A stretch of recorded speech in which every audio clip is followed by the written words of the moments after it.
அவன் ரொம்ப பயபக்தி உள்ளவன், செபிக்கிறவன், வேதத்தை வாசிக்கிறவன், 10 கட்டளைகள் அப்படியே கைக்கொள்கிறவன், பக்திமானா வாழ்ந்த ஒரு வாலிபன் ஆண்டவரத்துல நல்ல போதுகிறேன், நித்திய ஜீவனை பெற்றுக்கொள்ள நான் என்ன செய்வேன்?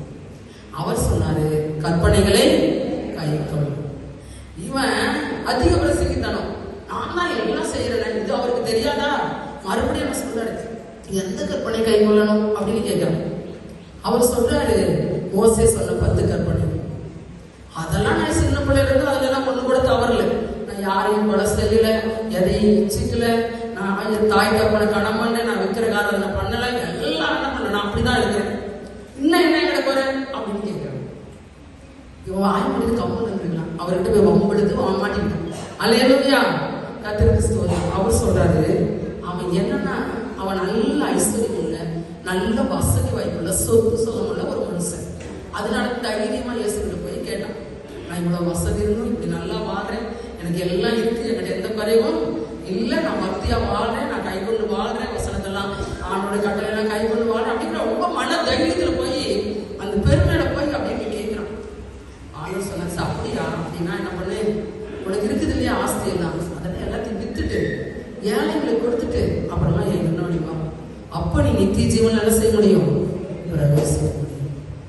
அவன் சந்தோஷமா வரல, சந்தோஷத்தோட போகல, சரி ஆண்டவரை போய் எல்லாம் வித்து கொடுத்துட்டு வந்தேன்னு போல, இந்த துக்கத்தோட ஒரு பதிலும் பேசாம தலையை கீழே போட்டுட்டு அதுக்கப்புறம் இயேசுவை திரும்பியே பார்க்காம போயிட்டான்.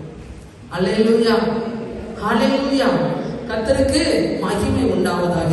அப்ப நாம பூரண சத்குணரா மாறணும்னா என்ன செய்யணும்னு ஒரு சில காரியங்களை உங்களுக்கு நான் சொல்றேன் பாருங்க.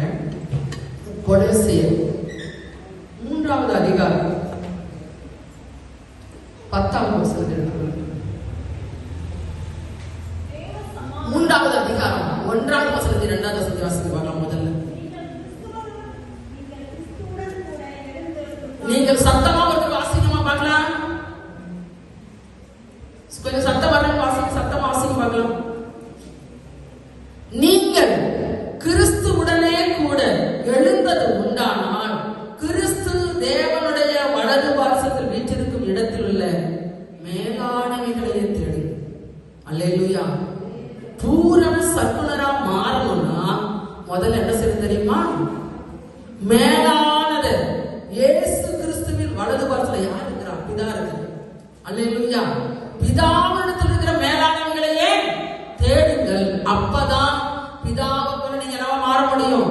பூரண சர்வனரா மாற முடியும். 2வது வசனம், பூமியில் உள்ளவைகளை அல்ல மேலானவைகளை நாடு. ஒண்ணு, மேலானது என்ன செய்யணும்? தேடணும்.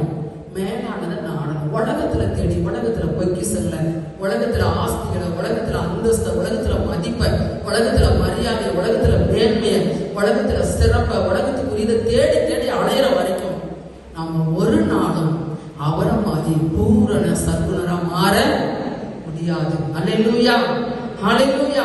கர்த்தருக்கு மகிமை உண்டாவதாக. அடுத்து வேற வசனம் சொல்றது பாருங்க.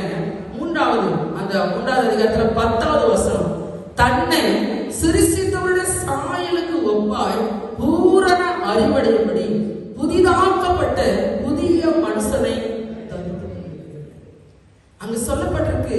பழைய மனுஷனை களைந்து போட்டு, அதுக்கு முதல் வசனம் 9வது வசனத்துல பாருங்க, பழைய மனுஷனையும் அவன் செய்கைகளையும் களைந்து போட்டு, பழைய மனுஷனையும் அவனுடைய செய்கைகளையும் களைந்து போட்டு தூக்கி வீசிட்டு கரட்டி எரிஞ்சிட்டு உங்களை தன்னை என்னை சிருஷ்டித்தவருடைய சாயலுக்கு ஒப்பாய் பூரண அறிவடைவது.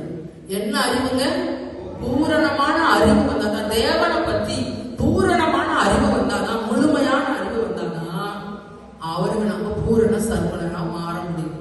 அவரை பத்தி கொஞ்சம் கொஞ்சம் தான் அறிஞ்சிருக்கணும் வெளிய, அவருடைய அன்பை பத்தி, அவருடைய தியாகத்தை, அவருடைய வல்லமைய, அவருடைய மகிமைய, அவருடைய அந்த மேன்மைய, அந்த பரலோக மேன்மையை கொஞ்சம் தான் அறிஞ்சிருக்கணும்.